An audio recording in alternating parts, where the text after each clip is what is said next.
जय श्री कृष्णा। आज की कथा में आप सुनेंगे कि भगवान श्री कृष्ण और राधा रानी का सच में विवाह हुआ था। साथ ही आप यह भी जानेंगे कि कैसे वृंदावन में जाकर स्वयं ब्रह्मा जी ने उन दोनों का विवाह कराया था, किस प्रकार से विवाह संपन्न हुआ था, उसके बाद क्या हुआ था। ये सब जानने के लिए वीडियो को आप आखिरी तक ज़रूर सुनिए, क्योंकि आधी कथा सुनने से हो सकता है कि बहुत सारी बातें आपको समझ में ना आए। तो इसके पहले के अध्याय में आपने सुना कि किस प्रकार जब नंदराज जी अपने कान्हा जी के साथ गौओं को चराने के लिए वन में गए थे, तब राधा रानी वहां प्रकट हुई थी और उन्होंने नंद जी के हाथों से नन्हे से कान्हा जी को अपनी गोद में उठा लिया और उन्हें अपनी गोद में लेकर उन्होंने रास मंडल का स्मरण किया। तो अब सुनिए इसके आगे की कथा।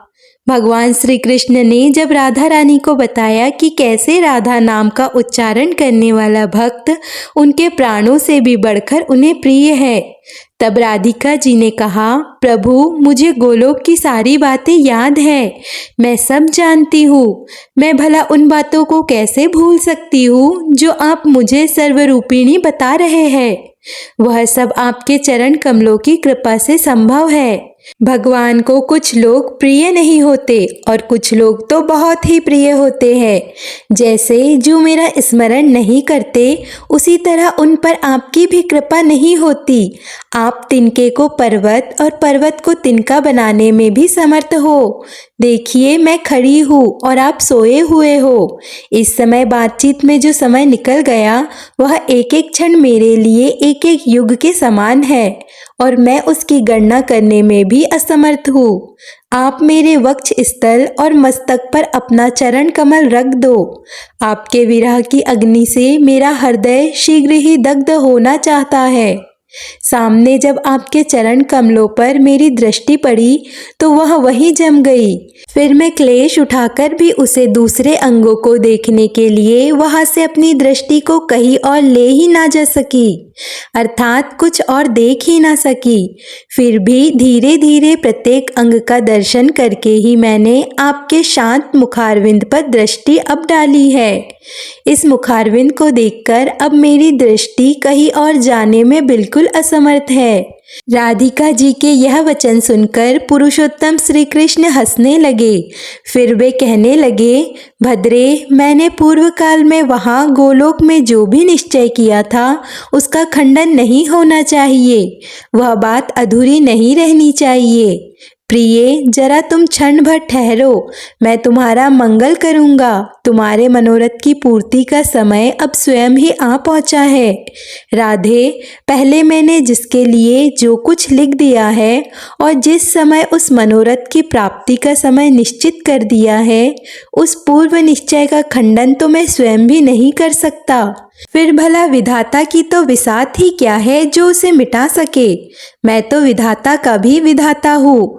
मैंने जिसके लिए जो कुछ विधान कर दिया है उसका ब्रह्मा आदि देवता भी कदापि खंडन नहीं कर सकते। इसी बीच में श्री ब्रह्मा जी श्रीहरि के अर्थात श्री कृष्ण के सामने आ गए। उनके हाथों में माला और कमंडल शोभा पा रहे थे। चारों मुख पर मंद मंद मुस्कान खिल रही थी। निकट जाकर उन्होंने श्री कृष्ण को प्रणाम किया और अपने आगम के अनुसार उनकी स्तुति की। उस समय श्री ब्रह्मा जी के नेत्रों से आंसू झर रहे थे। संपूर्ण अंगों में रोमांच हो गया था और भक्ति भाव से उनका मस्तक भी झुका हुआ था। स्तुति और नमस्कार करके जगन्नाथा ब्रह्मा श्री कृष्ण के और निकट आ गए। उन्होंने फिर से अपने प्रभु को भक्ति भाव से प्रणाम किया। फिर वे श्री राधिका जी के समीप गए और माँ राधिका के चरण कमल में मस्तक रखकर उनको भक्ति भाव से नमस्कार किया। अब दोनों हाथ जोड़कर वे श्री राधा की स्तुति करने लगे। ब्रह्मा जी बोले, हे माता, भगवान श्री कृष्ण की कृपा से मुझे आपके चरण कमलों के दर्शन का सौभाग्य प्राप्त हुआ है।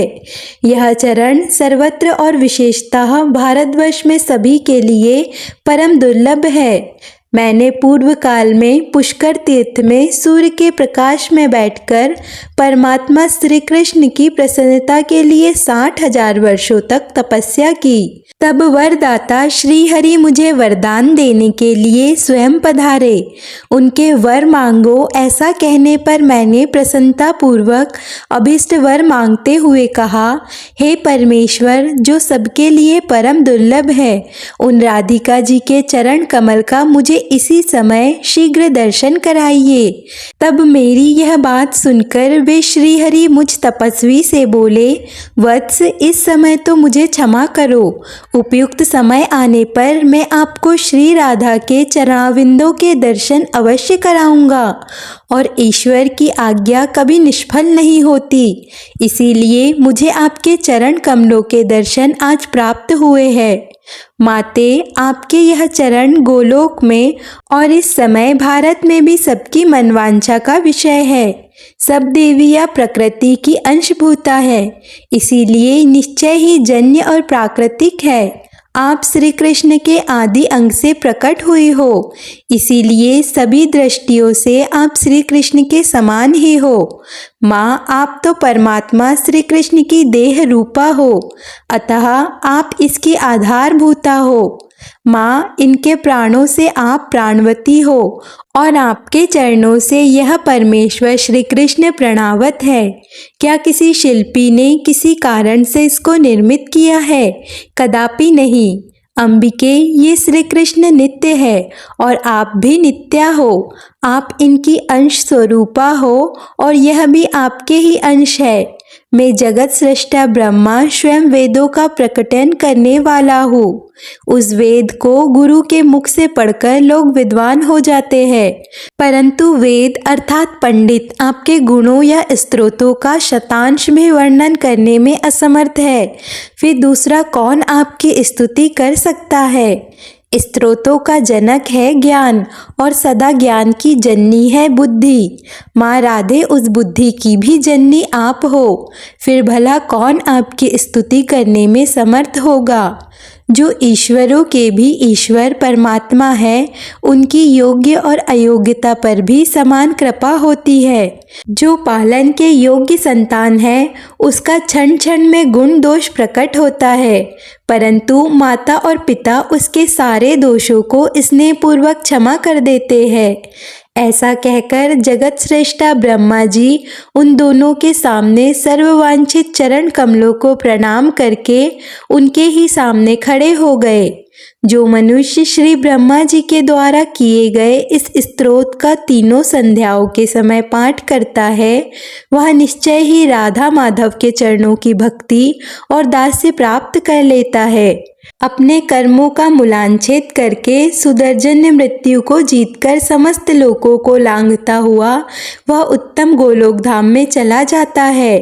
भगवान नारायण कहते हैं, ब्रह्मा जी की स्तुति सुनकर श्री राधा ने उनसे कहा, हे विधाता, आपके मन में जो भी अभिष्ट हो वह वर मांग लो। राधिका जी की बात सुनकर जगत श्रेष्ठा ब्रह्मा जी ने उनसे कहा, माँ, आप दोनों के चरण कमलों की भक्ति ही मेरा अभिष्ट है, उसे ही मुझे दे दीजिए। विधाता के इतना कहते ही श्री राधा ने तत्काल बहुत अच्छा कहकर उनकी वह प्रार्थना स्वीकार कर ली। तब लोकनाथ ब्रह्मा जी ने पुनः भक्ति भाव से श्री राधा को प्रणाम किया। उस समय उन्होंने श्री राधा और श्री कृष्ण के बीच में अग्नि की स्थापना करके उसे प्रज्वलित किया, अर्थात उस अग्नि को जलाया। फिर श्री हरि के स्मरण पूर्वक विधाता ने विधि से उस अग्नि में आहुति डाली। इसके बाद श्री कृष्ण पुष्पशैया से उठकर अग्नि के समीप बैठ गए। फिर ब्रह्मा जी की बताई हुई विधि से उन्होंने स्वयं भी हवन किया। उसके बाद श्री कृष्ण और राधा को प्रणाम करके ब्रह्मा जी ने स्वयं पिता के कर्तव्यों का पालन करते हुए उन दोनों से वैवाहिक मंगल कृत्य करवाए और 7 बार अग्नि की परिक्रमा करवाई। इसके बाद श्री राधा से अग्नि की परिक्रमा करवाकर श्री कृष्ण को प्रणाम कराया। राधा जी को उनके पास बिठाया।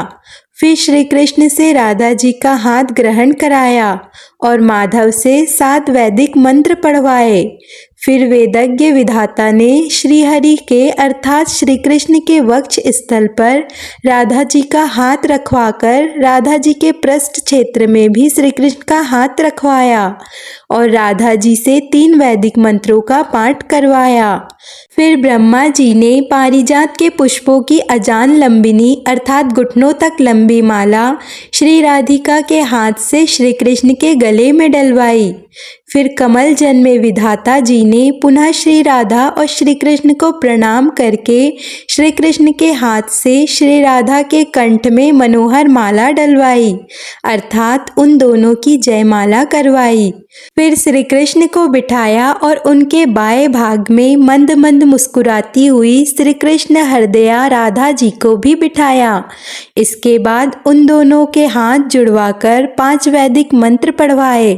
फिर विधाता ने पुनः श्री कृष्ण को प्रणाम करके जैसे पिता अपनी पुत्री का दान करता है उसी प्रकार राधिका जी को उनके हाथ में सौंप दिया और भक्ति भाव से वे श्री कृष्ण के सामने खड़े हो गए। इसी बीच में आनंदित और पुलकित हो उठे देवगण दुदुम्बी, आनक और मुरज आदि बाजे बजाने लगे। विवाह मंडप के पास पारिजात के फूलों की वर्षा होने लगी। श्रेष्ठ गंधर्वों ने गीत गाए और झुंड की झुंड अप्सराएं नृत्य करने लगी। ब्रह्मा जी ने श्री हरि की स्तुति की और मुस्कुराते हुए उनसे कहा, आप दोनों के चरण कमलों में मेरी भक्ति बढ़े, बस यही मुझे दक्षिणा दीजिए। ब्रह्मा जी की बात सुनकर स्वयं श्री कृष्ण ने उनसे कहा, हे ब्रह्मा जी, मेरे चरण कमलों में आपकी सुदृढ़ भक्ति हो। अब आप अपने स्थान को जाओ, आपका कल्याण होगा, इसमें संशय नहीं। वत्स, मैंने जो कार्य आपकी जिम्मेदारी पर लगाया है उसका मेरी आज्ञा के अनुसार पालन करो। मुनि श्री कृष्ण का वह आदेश सुनकर जगत विधाता ब्रह्मा जी श्री राधा कृष्ण को प्रणाम करके बड़ी प्रसन्नता से अपने लोक को चले गए। ब्रह्मा जी के चले जाने पर मुस्कुराती हुई देवी राधिका ने बाकी चितवन से श्री कृष्ण के मुख की ओर देखा और लज्जा से अपना मुंह ढक लिया। उस समय उनका सर्वांग पुलकित हो उठा था। वे प्रेम वेदना का अनुभव कर रही थी।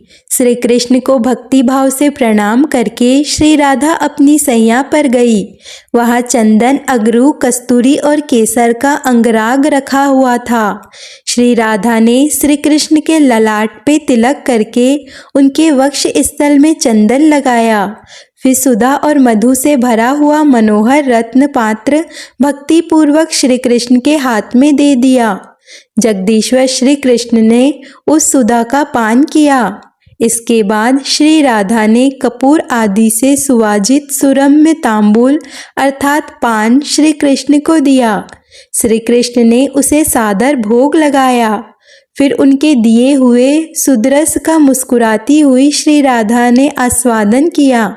साथ ही उनके दिए हुए तांबूल को भी श्री कृष्ण के सामने ही खाया। फिर भगवान श्री कृष्ण ने भी राधा रानी को पान अर्पित किया तो उन्होंने भी अपने आराध्य के सामने उस पान को बड़ी प्रसन्नता से खा लिया। श्री कृष्ण ने प्रसन्नता पूर्वक अपना चबाया हुआ पान श्री राधा को दे दिया और बड़ी भक्ति से श्री राधा ने उस चबाए हुए पान को बड़ी प्रसन्नता से खाया और उनके मुखार विंदमरकंद का पान किया। इसके बाद मधुसूदन ने श्री राधा से उनका चबाया हुआ पान मांगा, परंतु श्री राधा ने नहीं दिया। वे हंसने लगी और बोली, क्षमा कीजिए प्रभु। माधव ने फिर राधा के हाथ से वह रत्नमय दर्पण ले लिया जो उनके हाथ में था। श्री राधिका ने भी माधव के हाथ से बलपूर्वक उनकी मुरली छीन ली। राधा ने माधव का और माधव ने फिर राधा का मन मोह लिया। कैसी अद्भुत लीला है। प्रेम मिलन के पश्चात राधा जी ने प्रसन्नता पूर्वक परमात्मा श्री कृष्ण को उनकी मुरली वापस लौटा दी। श्री कृष्ण ने भी राधा जी को उनका दर्पण और उज्जवल क्रीड़ा कमल दे दिया। उनके केशों की सुंदर वेणी बांध दी और उनके सुंदर मस्तक पर सिंदूर का तिलक लगाया।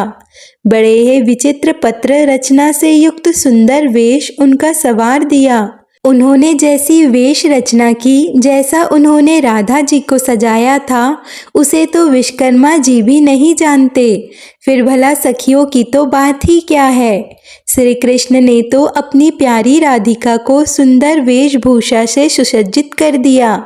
अब जब बारी राधा जी की आई और तब वे तत्पर हुई कि श्री कृष्ण की वे वेश रचना करे, उन्हें भी सुंदर वस्त्र पहनाए, तब वे किशोर अवस्था का रूप त्याग कर पुनः शिशु रूप में हो गए। राधा जी ने देखा कि बालक रूप श्री कृष्ण भूख से पीड़ित हो रहे हैं। तब नंद जी ने जैसे भयभीत अचित को दिया था, अर्थात पिछले अध्याय में आपने सुना कि जब नंदराज जी अपने नन्हे से बालक कृष्ण को वन में लेकर गए थे गौवे चराने के लिए, तभी माया से वहां पर घनघोर बादल छा गए थे, बिजली कड़कने लगी थी और देखते ही देखते मूसलाधार वर्षा होने लग गई थी, जिससे नन्हे से शिशु रूप कान्हा जी डर गए थे। उन्हीं भयभीत अचित को जिस प्रकार नंद जी ने राधा रानी को दिया था, उसी रूप में वह इस समय उन्हें दिखाई दिए। अब राधा ने बड़े व्यथित हृदय से लंबी सांस खींचकर इधर उधर उन नव तरुण श्री कृष्ण को देखने और ढूंढने लगी, जिनके बारे में वह थोड़ी ही देर पहले कल्पना कर रही थी। अब जब उन्होंने देखा कि उन तरुण श्री कृष्ण की बजाय तो एक शिशु मेरे सामने है, तो वह शोक से पीड़ित और विरह से व्याकुल हो उठी। उन्होंने बड़े कातर भाव से श्री कृष्ण के उद्देश्य से यह दीनतापूर्ण बात कही। हे महेश्वर, आप अपनी इस दासी के प्रति ऐसी माया क्यों करते हैं? ऐसा कहकर राधा जी पृथ्वी पर गिर पड़ी और रोने लगी। उधर बाल कृष्ण भी रो रहे थे। उसी समय आकाशवाणी हुई, राधे तुम क्यों रोती हो? श्री कृष्ण के चरण कमलों का चिंतन करो। जब तक रास मंडल की आयोजना नहीं हो जाती, तब तक प्रतिदिन रात में तुम यहाँ आओगी। अपने घर में अपनी छाया छोड़कर स्वयं यहाँ उपस्थित होकर श्री कृष्ण के साथ नित्य मनवांछित क्रीड़ा करोगी। इसीलिए रो मत, शोक छोड़ो और अपने इस बाल रूपधारी प्रणेश मायापति को गोद में लेकर घर जाओ। जब आकाशवाणी ने सुंदरी राधा को इस प्रकार आश्वासन दिया, तब उनकी बात सुनकर राधा जी ने उस नन्हे बालक को गोद में उठा लिया और पहले की तरह पुष्प उद्यान, वन और उत्तम रत्न मंडप की ओर पुनः देखने लगी। इसके बाद राधा जी वृंदावन से तुरंत नंद मंदिर की ओर चल दी। नारद वे देवी मंद के समान तीव्र गति से चलने लगी थी, इसीलिए आधे निमेष में ही वहां पहुंच गई। उनकी वाणी स्निग्ध और मधुर थी, लेकिन उनकी आंखें लाल हो रही थी। वे यशोदा जी की गोद में उस बालक को देने के लिए तत्पर होकर इस प्रकार बोली कि मैया, ब्रिज में आपके स्वामी ने मुझे यह बालक घर पहुंचाने के लिए दे दिया था। भूख से आतुर होकर रोते हुए इस नन्हे से बालक को लेकर मैं रास्ते भर यातना भोग रही हूँ। बड़ी मुश्किल से मैं इसे लेकर आ रही हूँ। मेरा भीगा हुआ वस्त्र इस बच्चे के शरीर से सट गया है। आकाश बादलों से घिरा हुआ है। बारिश की वजह से पूरे रास्ते में फिसलन हो रही है। कीचड़ कीचड़ जगह जगह हो गई है। यशोदा जी, अब मैं इस बालक का बोझ ढोने में असमर्थ हो गई हूँ। भद्रे, इसे गोद में लो और इसे स्तनपान कराकर शांत कर दो। मैंने तो बड़ी देर से अपना घर छोड़ रखा है, इसीलिए अब मैं जाती हूँ।